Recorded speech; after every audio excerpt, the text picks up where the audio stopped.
This is a good one, and I think Karthik will have answers to this. Vardhan Rathi again. He's a regular commenter. Luxury has been misrepresented as a term for quite some time in the car world now. Automakers have directly linked luxury to the amount and size of equipment the vehicle has, which he feels is fundamentally wrong. To Vardhan, luxury is in the suspension setup, steering feedback, body panels, engine power delivery, gearbox, smoothness, seat cushioning, chassis response, and how the car is built. Luxury is not in the number and inches of screens, leather stitching on the steering, or the upholstery of the seats. Reliability is the best form of luxury one can have from a vehicle. I owe you a hug, man. This is.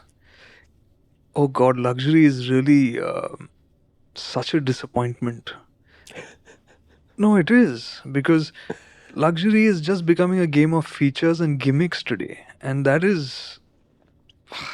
To me, luxury is about getting the details, not stopping at 9/10, going to 10/10. And it's always the small things, the things that you can't show in a freaking reel, the stuff that you can't put in a brochure. It's the stuff that you experience on the go in different situations for that vehicle to be able to deal with different conditions.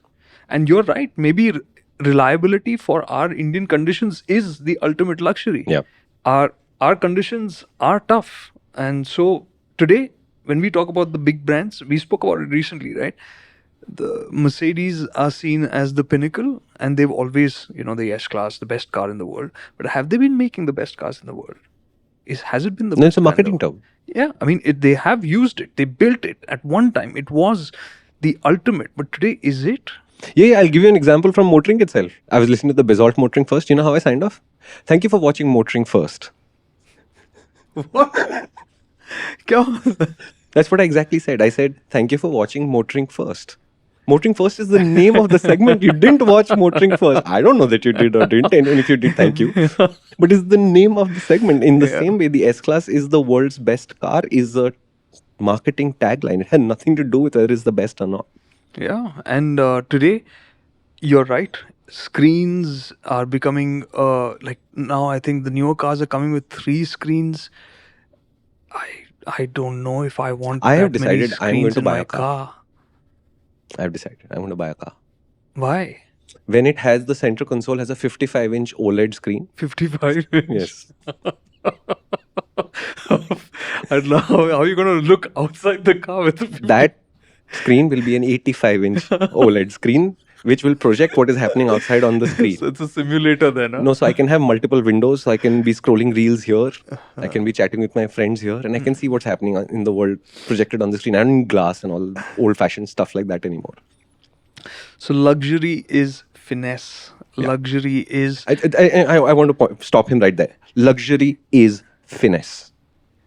I also have comments on this, but this is the key thing. Luxury is not equipment, it is finesse. Sorry, I interrupted you. And there are so many small things which will make you fall in love with some cars. And I'm not just hating on Mercedes or something. They've had some lovely cars. I have a 124, which for me is a symbol of what Mercedes' excellence at one time was over delivering, right? Going beyond what people's expectations were. So it's this, and the 124 is something that I love. Not because it's a Mercedes, but because of how it drives. This is the old E-Class, just for the record. So the suspension on our roads, it glides, man. There's a speed like at about 80, 90. It feels like you're not even touching the road. It's just And they were famous for it during that era. It's beautiful. Yeah. That engine, it's a 2.2 liter petrol, 5-speed manual. You leave it in third from 20 to 100 something. Hey, that's a Maruti gearbox. It's just creamy. It's just effortless. And that, to me, still speaks volumes about luxury. It's an old car today. Correct. It's not the easiest car to live with every day and drive around. But that experience is magical. Yeah. And the joy of that W124 would change very slightly if the seats were fabric or leatherette or leather or ventilated.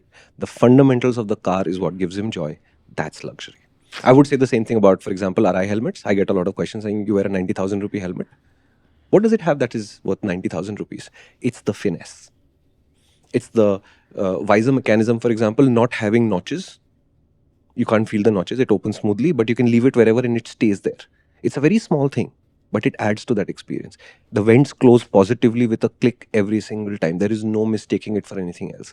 And 5 years later, that helmet will continue to click, and all of those things will work like that. It's the materials they choose. It's the story that the brand tells. How Arai says, for example, that the impact test is one impact. But Arai says that's not how accidents work. So we will test four impacts, three impacts. It's a combination of all of those things that lead to the finesse of the product, which I perceive as a luxury, and then I'm willing to pay them that kind of money.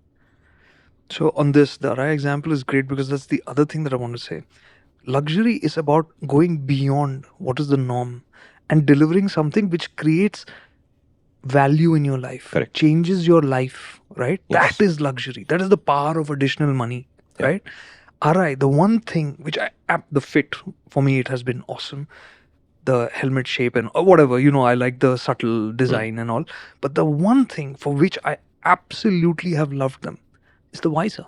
Yeah. Until then, every helmet that I owned, Yeah. how many times did I have to change the visor in a year? Yeah.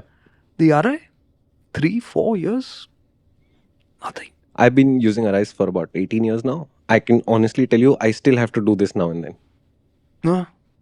Because I can't tell whether the visor's down or up because it's so clear. So I will. So this is basically, they call it, I think it's polycarbonate.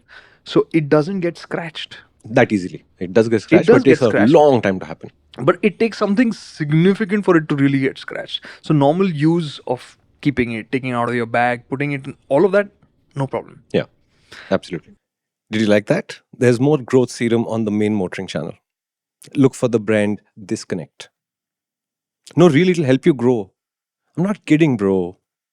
Come on. Do it. Try it. How can it hurt? Karthik's there.